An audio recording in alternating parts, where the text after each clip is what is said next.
Susie Q. And it's the old mate Big J, Jason Fletcher here, and today we've got the pleasure of speaking to the five-time three-division champion, it's quite simply the GOAT of Australian women's boxing, Susie Q Ramadan. Okay, champ, how you going today? Good, how are you? Yeah, real good, mate. So let's get straight into it. You just had your birthday last week. Happy birthday. So Thank you. another milestone in the, another feather in the cap. Yeah, although I didn't get a goat like Lucas Brown did.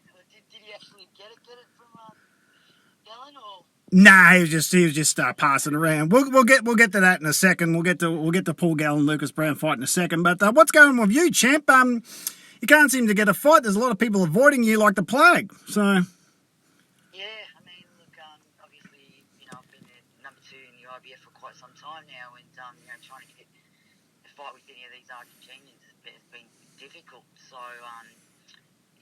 look, there's a couple of offers coming in. Recently there's been some offers, but obviously I'm in that pathway of going for another world title. So if we can't do anything at the IBF, we might look at fighting another weight division or going for another sanction, another title, different sanction, something like that. But I'm always training, and I'm in a good place now, good team, and been training with Johnny, the boxer, and he's very passionate about boxing. And we get to a certain level, and you've always got to push harder. And I'm at that. Training with Johnny, he's lifting me up to another level, and my training's just getting so much better. And honestly, I just can't wait to get out there and fight and show everyone the difference. There has been a little bit of difference in the way I'm performing and boxing. So all that side of it's good. It's just a matter of getting a fight and getting the right fight now. So yeah. that is correct. I mean, your level of boxing is far superior to any other female in the country because you've won 5 titles in 3 different divisions. I mean, no other female has come even close to that. Those level of achievements, and you've most of your major fights have been overseas, in particularly in Mexico.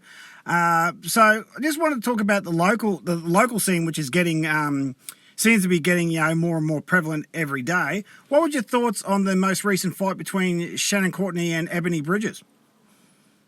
Well, yeah, like you said, it's a good thing because obviously when I was fighting bantamweight, it wasn't as big, but now it's the momentum, it's getting real good, not only locally and internationally as well. And I watched that fight, and both showed some good technical boxing. I would have liked to have seen a little more action, but yeah, it looked pretty close fight. So look, it was good for Australian boxing. So yeah, it was a good fight. Yeah, I actually thought it was a pretty good fight. I mean, for both girls at their level. I mean, Shannon O'Connell said it in the interview, both girls are novices, and that's true because they're only not even 10 fights in, so that's a fair claim. But for what they did, and what Eddie Hearn is doing for women's boxing, in particular in the UK, is pretty outstanding. I mean, he's leading the charge in international women's boxing, and good on him. But the only downfall of that for ladies in this country is that if you want to get recognised, you have to go overseas. So.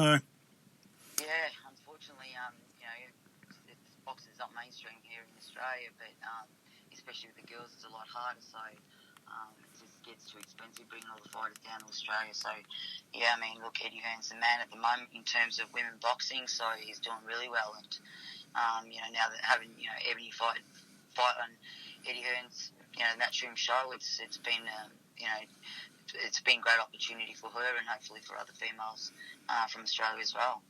Yeah, because Ebony did a fantastic job selling that fight, and kudos to her. I mean, she might have overstepped a couple of marks. I mean, Ebony's the quintessential Aussie girl. She doesn't take any.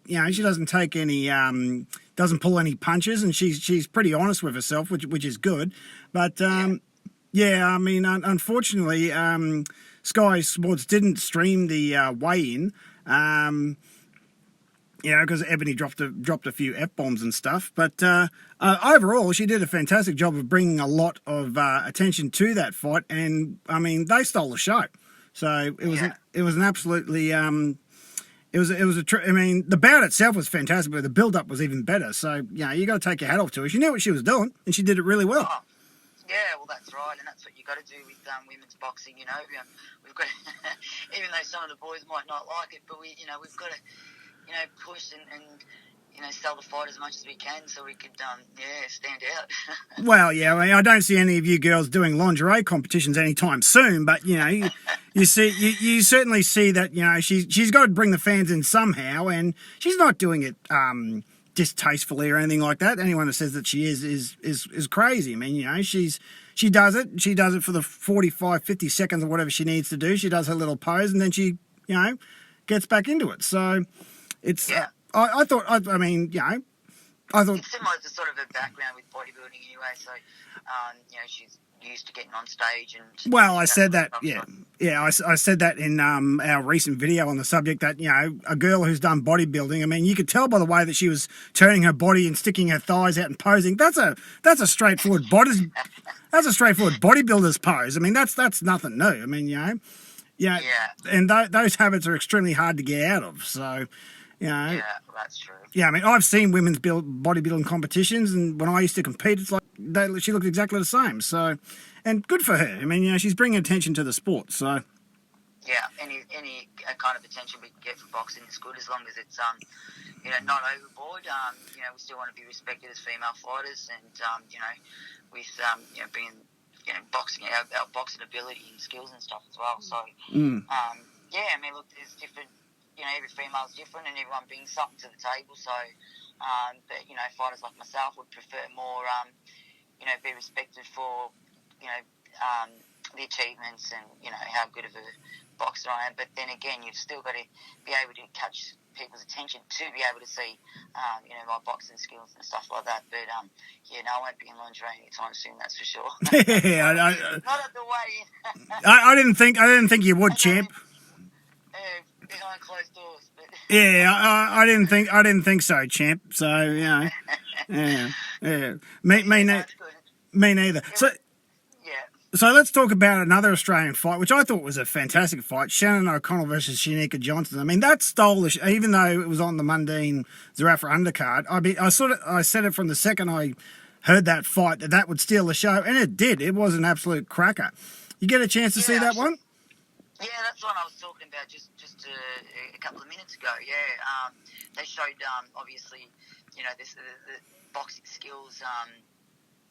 So it wasn't messy and scrappy. Both girls that can box. So I would have liked to see more action. So that's just what I was saying earlier. I was talking about that fight. So, but yeah, look, it was a good fight and it was a close one. So. Yeah, both girls did well. Yeah, I thought it was. I thought it was a very close fight. It could have went either way. Shannon did get the win. I thought that was a fair win to Shannon. I thought it was a lot closer. I think they gave it 97-93. I thought it was a little bit. It was a bit closer than that. I thought 96, 90. There was a point in it. It was so close, but it was an absolutely brilliant fight. And I saw the other day that on a YouTube interview that Shannon wants to, have a crack at Shannon Courteney, and I thought what she said was what was fair. That she's got the gold title and she's the number one contender and she wants her crack. What are your thoughts? I mean, are you going to throw your hat into that ring, or what are you going to do about the bantamweight division? I mean, look, that's understandable, but the way things are going, the way things are working out is just slightly different. I mean, look, I know too because, I've done it the hard way and worked my way up there later and get myself in these mandatory positions and get those shots. But it's like I said, I mean, I've been in, number 2 in the IBF for quite some time now and trying to get that shot at the title. I mean, it's sometimes it just doesn't work that way, you just... It's either you're lucky or it's how you market yourself and just having the right team and management behind you and stuff like that. I mean, so, I could understand, she'd probably be a little frustrated as well, going up to, winning that gold title and now wanting that opportunity. So look, it's at the end of the day, it's, it's all up to promoters as well, and who they want and all that sort of stuff too. So.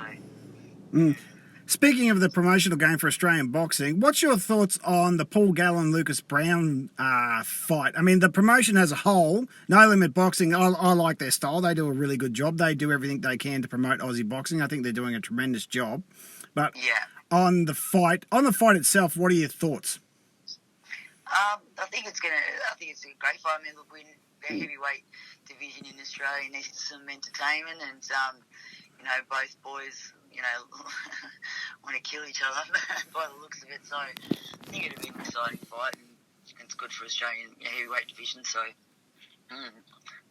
looking forward to the whole card, actually. Yeah, I think the whole card is good. I mean, you've got Liam Wilson, who is a fantastic prodigy coming up.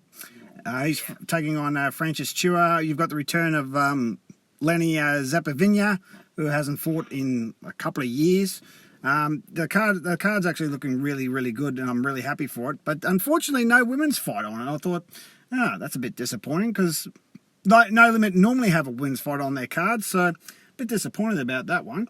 But on the goat thing of Paul Gallen, did you get a good laugh out of that? Yeah, that was funny. Yeah, because, Lucas Brown's going around saying that he's the GOAT, and just to make things clear, he's calling himself the GOAT for Australian heavyweight boxing. Yeah. Not the greatest of all time for Australian boxing. He wouldn't come even close to getting that title.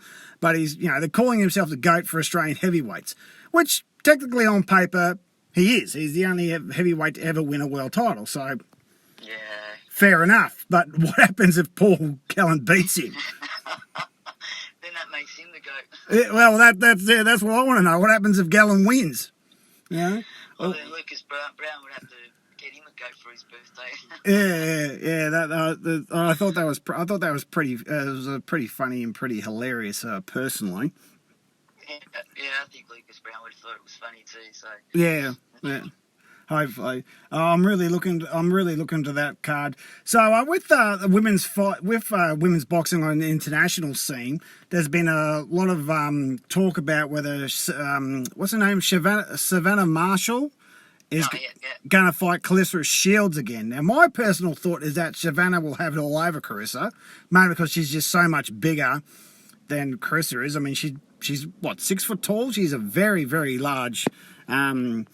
She's a very tall girl, she's got long arms too, and she's got those extremely long extremities. She's got extremely long arms, and Carissa's 5'7" if she's lucky. I don't think she's very tall.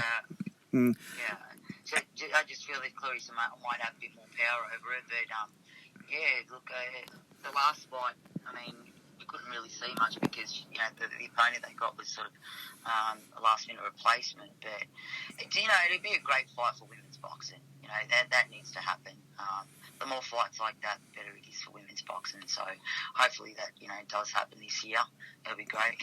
Yeah, and Katie Taylor's also stepping into the ring again. I mean, women's women's boxing on. I mean, Eddie Hearn, as we said, is doing a phenomenal job, and he keeps on doing what we're doing. The girls will. Like the UFC, they'll be able to headline cards, and the boys will be on the undercards, which has been a long time coming for women's boxing. It should have already happened, but unfortunately it hasn't happened yet. So you couldn't walk into a gym back in the day. Female couldn't walk into a gym and train, and now it's come a long way, which is good. So, but look, I think Oscar De La Hoya's got obviously some girls as well, Super Bad and. A few others as well, but they're not doing as much as what Eddie Hearn is doing. So if they start, building up their female fighters as well, I mean, it's just going to get bigger. And and you see, I've noticed that a lot more girls are now turning professional. They're not staying in the amateurs any longer. They're just going straight into the pros. So look, it's good. It's good to see more girls getting involved and women's boxing building up. Yeah, definitely. Yeah, it's going from strength to strength. Now let's talk about young Tim Tszyu. What are your thoughts on how he's going at the moment? He seems to be improving every fight. I knew he'd what's his name that just fought him? Was Dennis Hogan. Trouble. Yeah, Hogan. That's right.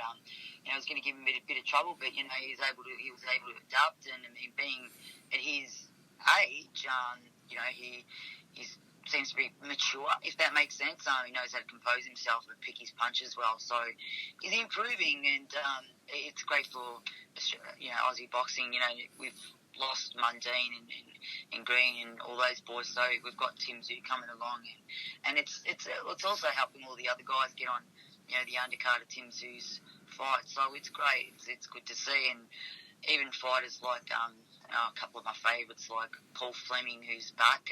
I love Paul Fleming. He's great. He's he just oozes display of boxing, you know. Yeah, and he oozes positivity. I love him. So I think he's fantastic. Yeah. He's a and little dance moves and yeah, well, good on him. You know, he's happy. You can genuinely see that he's happy to be there, and that's what you want to see. So, and he can fight.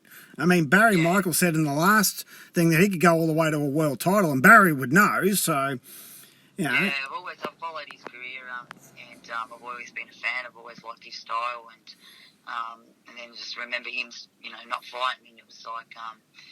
Yeah, it was like, where is he, mate? Because, you know, he was good for boxing and he's come back now, which is good. And another one of my favourites is Bob Jarvis, who's fighting soon too, isn't he? Oh, yeah, Jeff Fennick's a young protege. Yeah, he is a phenomenal talent. He's fighting again in Canberra. The date escapes me, but he is fighting in Canberra.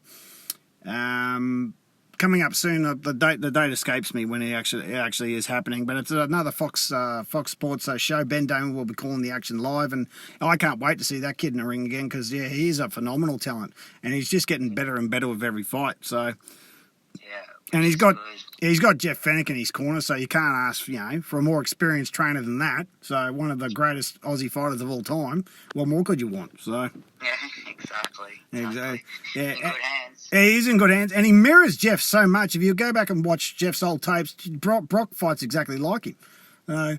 He's got those ferocious body attacks. He's punches and bunches, but that kid knows exactly, and he uses his height to his advantage because he's very lanky for a featherweight. He's not stocky. He's very lanky. In those body shots, it's just brutal to watch him. But he knows exactly what he's doing, and that is a talent that hopefully he can go all the way because he'll, I mean, the lower divisions for Australia are the most successful. I mean, you're a tribute to that. Super featherweight down, we do great guns. So, most of our success is from the 130, the bantamweights, the super bantamweights, the featherweights, the super flies. Yeah, that's where we're at for Australians. So, yeah.